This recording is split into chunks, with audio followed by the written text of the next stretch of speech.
And we are live, ladies and gentlemen. We are live.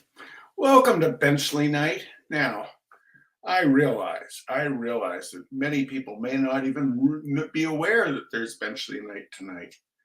It's only because today was a very confusing day. Those of you who know that my beloved, the great Betty Sue, has had a very busy week. She's been on tour with James McMurtry, and they were down in Tennessee. And Tennessee has a law temporarily on hold, but a law banning drag shows. And so Betty Sue, dressed as a man, and James McMurtry dressed as a woman, and they went on stage and did James's song, "Where'd You Get That Red Dress?" And it caused quite a to-do. Our good friend Rachel Maddow mentioned it on her show. That caused to-do. It was altogether good. But anyway, the great Betty Sue arrived here in the middle of the night last night. And today she had a house concert in Hinsdale, New Hampshire, a Mother's Day brunch house concert. It was lovely. It was outside. It was cold, but it was lovely. And the bacon was really good. It was really good bacon. But because it was this morning, I did not really have time to publicize tonight's Benchley Night. So I'm glad I see that a few people are here. Martha's here, Catherine Fisher's here, Nat Hunter is here, my very, very tall cousin, Gary Pierce, who was at the house concert today, Gary and Eileen. And Martha's here, Tony Hewlick's here. Well, welcome everybody. Anyway, so Betty Sue right now is she's upstairs, busily fixing the red dress, because the red dress, the zipper broke, and James needs the red dress again. And so she's fixing the zipper, and I just was fixing dinner. And so anyway, there's been no publicity, and therefore there is no beneficiary for the liberal snowplowing do-gooders tonight. This is a freebie, ladies and gentlemen. This one is on me. Anyway, some of you also may know that for the last week, I've been watching my new favorite way to spend my time is to watch 1950s gas station training videos on YouTube. That is a wonderful way to spend one's time, ladies and gentlemen.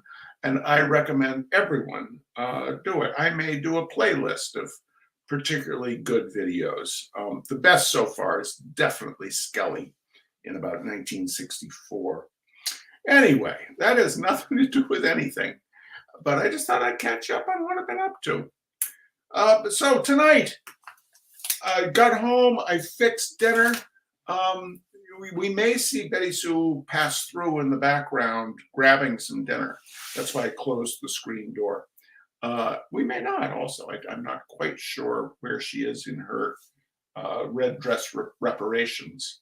But anyway, tonight we're going to have a couple of Robert Benchleys that I've never read before because I don't find them terribly funny.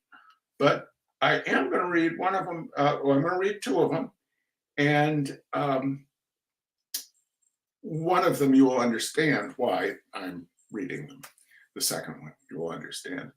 But the thing that's fascinating about these Robert Benchley pieces is that obviously the American love of true crime is nothing new, because in these two pieces he is mocking the true crime, the equivalent of true crime podcasts of 1930, which were in newspapers and in magazines. They would have fascinating crimes and just kind of go through the history of these fascinating crimes. So we're going to have two fascinating crimes from the great Robert Benchley. The Wallach Disappearances. Shortly after the Civil War, the residents of Wallach, Connecticut, were awakened by the barking of a dog belonging to James Len, a visiting farmer. The dog was an old one, so they thought nothing of it, and they went back to sleep once again. Later, it was discovered that James Len was missing and that the dog had also disappeared, but in a different direction. A search of the countryside was instituted, which resulted in the finding of 25 empty tins, several old brooms, enough newspapers to make a fair-sized bale, and one old buggy top. None of these seem to have any value as clues in the mysterious disappearance of James Len. Some importance was attached to the discovery of the buggy top until it was found that the missing farmer was not hiding under it. The police, however, were not satisfied. There had been several violations of the state fishing and gaming ordinances in and around Wallach of late, and public censure of the police was at its height. Chief of Police Walter M. Turbot determined to carry this case through to a finish. Thus it was that the search for farmer James Len was begun afresh, a search which was destined to end in Innsbruck, Austria. In the little town of Innsbruck, there'd been living in an old garbler. No, in the little town of Innsbruck, there had been living an old garbler named Leon Nabgratz, a sort of town character, if such a thing were possible. Nabgratz had never been to America, but his young nephew, Girling Nabgratz, son of Leon's brother Meth, was born in that country and had lived there all his life. Late in December 1867, he had moved to Wallach, Connecticut, where he was sold as a slave to one James Len. One day, while reading the newspaper, Girling Nabgratz came across an item indicating that slavery had been abolished 4 years previously, and figured out that he was just a sap to be working for James Len for nothing. He mentioned the matter to his master, but Len maintained that it was only the black slaves who had been freed, and that Lincoln was no longer president anyway. Nabgratz went away grumbling, but did his chores that day as usual. He was seen late in the evening of April 17th in the pool room of the village, where he is said to have made sotto voce remarks and sung several slave songs of the antebellum South with such inflammatory refrains as "We will all be free." That night, Girling Nabgratz disappeared and was never seen again in Wallach. This having preceded the disappearance of James Len by about 2 years, nothing was thought of it at the time. During the search for Len, however, the incident was recalled and a search for Nabgratz was instituted. This made 2 searches going on at once in the little town of Wallach and resulted in considerable hard feelings between the rival searching parties. The town was divided into 2 camps, the Fine Len faction and the Fine Nabgratz faction, and on at least one occasion, shots were exchanged. In the meantime, in Innsbruck, Austria, Leon Nabgratz, the old garbler, was quietly pursuing his way, quite unconscious of the stir that he was causing 4,000 miles away.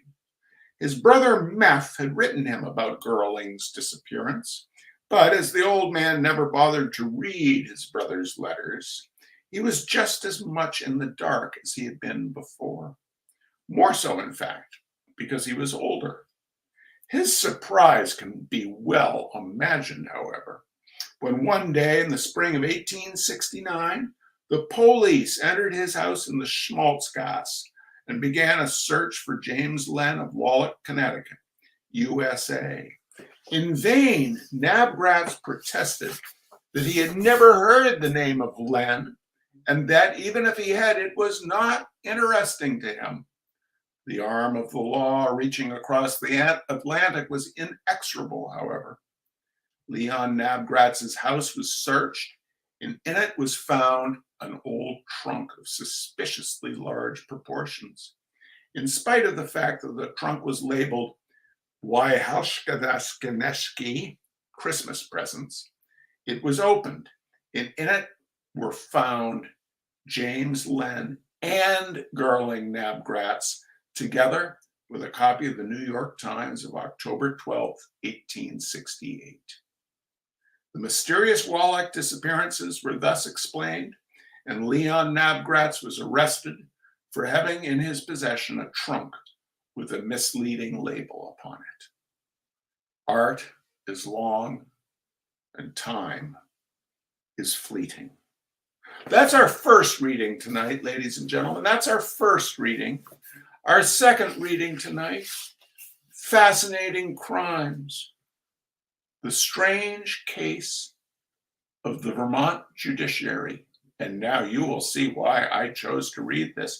I needed to read it at some point because the fact that Robert Benchley mentions my beloved hometown had to do it sometime. Residents of Water Street in Bellows Falls, Vermont. Now, there is no Water Street in Bellows Falls, Vermont, I just want to point out. Residents of Water Street in Bellows Falls, Vermont, are not naturally sound sleepers owing to the proximity of the Bellows Falls Light and Power Company and its attendant thumpings. But 15 years before the erection of the light and power plant, there was nothing to disturb the slumbers of Water Streetites, with the possible exception of the bestial activities of Roscoe Urkel.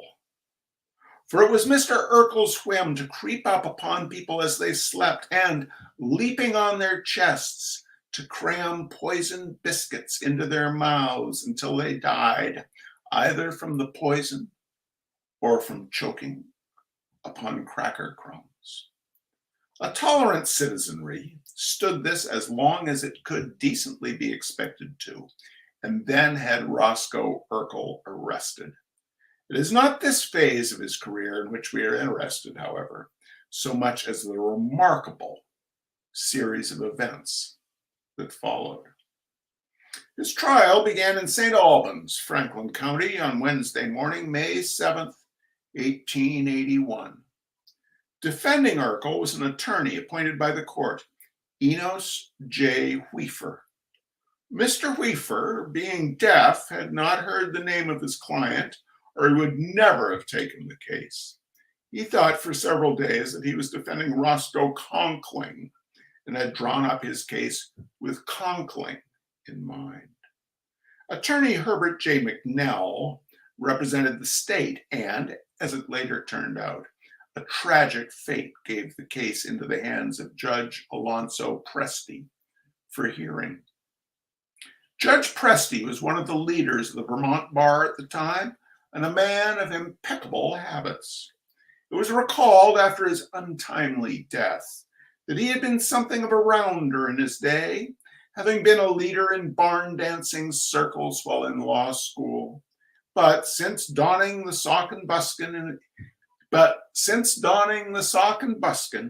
his conduct had been propriety itself, which made the events that we are about to relate all the more puzzling. On the opening day of the trial, Attorney McNell was submitting as evidence passages from the prisoner's diary, which indicated that the murders were not only premeditated, but a source of considerable delight to Mr. Urkel. It might perhaps be interesting to give a sample page from the diary.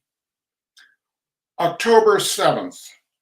Cool and fair, sharp tinge of fall in the air. New shipment of arsenic arrived from W.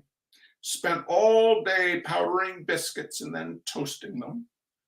Gosh, they looked good enough to eat. October 8th, raw with northeastern wind. Betsy came in for a minute and we did anagrams.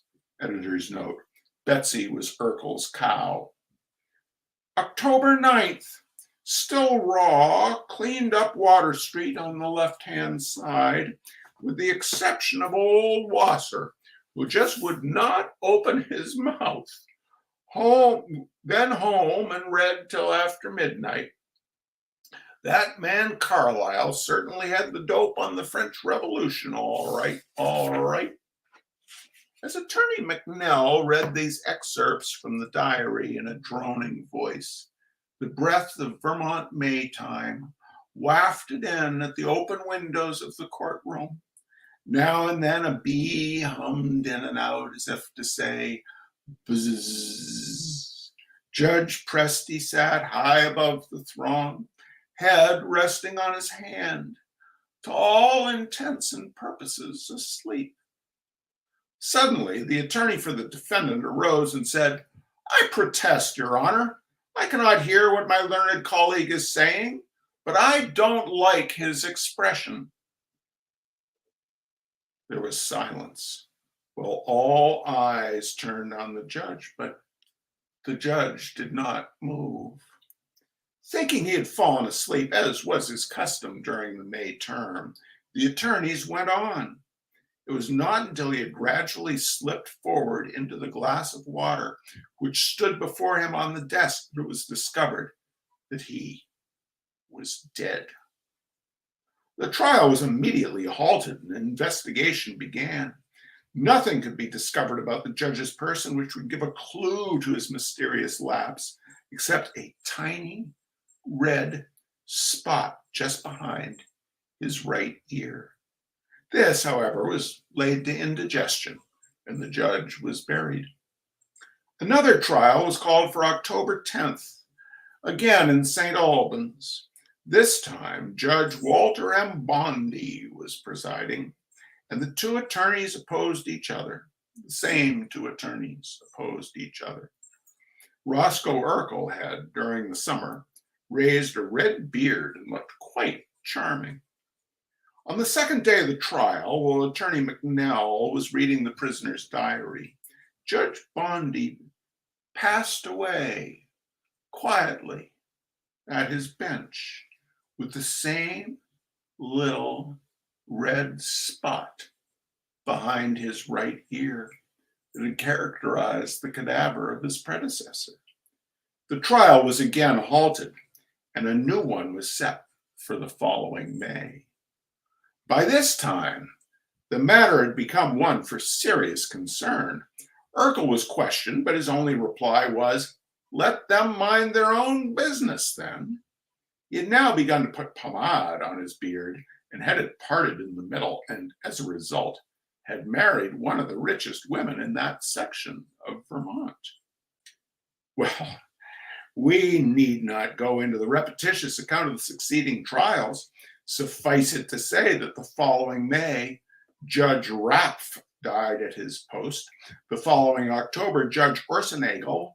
The May following that, Judge O'Heal, who had been imported from New Hampshire without being told the history of the case. And the succeeding solstices saw the mysterious deaths of Judge Weaver, the counsel for the defense in the first trial, who had in the meantime been appointed judge because of his deafness. Rosberg, Whalen, Rock, and Brady, and in each case, the little telltale mark behind the right ear. The state then decided to rest its case and declare it null prosequi. Judges were not so plentiful in Vermont that they could afford to go on at this rate. Urkel was released on his own reconnaissance, took up the study of law, and is, at latest accounts, a well-to-do patent attorney in Oldham. Every May and every October, he reports in at St. Albans to see if they want to try him again. But the court laughingly postpones the case until the next term, holding its hand over its right ear all the while. All right, ladies and gentlemen, all right, that is our Robert Benchley for tonight. We will be back next week with a more thought out program, and there definitely will be a a liberal snowplowing beneficiary, because I know you're all wanting to be supporting the liberal snowplowers. You take good care. We'll see you next week. Bye-bye.